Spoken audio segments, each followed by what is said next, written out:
Just to say, you're all very welcome onto the farm today. And where we're going to go for a walk now is down by the edge of this flat area down here, down towards the lake, along the lake shore and back up along the Rigna River.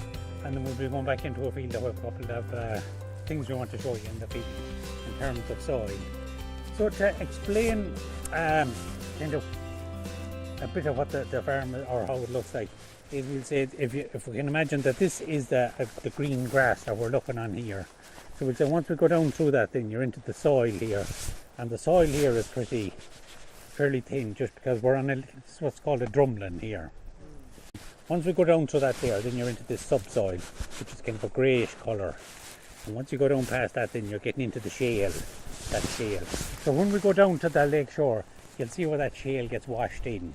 You know, it's a bit like black sand at this stage.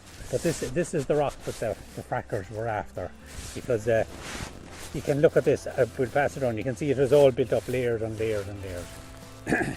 Go back, we'd say 300 million years ago in Ireland, we were in a tropical area. That was all the vegetation that, as it was dying off year on year, it was falling down to the bottom and building up on the bottom.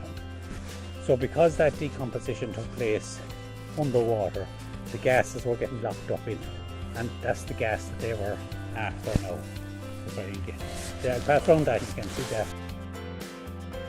This is called a sweat house or chocolate. Originally it would have had a dome-shaped roof on it, and you went in and you lit a fire in it for 3 days. So when the stoves got hot then when you let the fire out. So 2 or 3 people crawled in at a time and had a sweat inside. We're looking here at, we'll say what we're after coming walking down by there is what's called a lowland raised bog. We have 2 types of bogs in this country, blanket bogs and lowland raised bogs.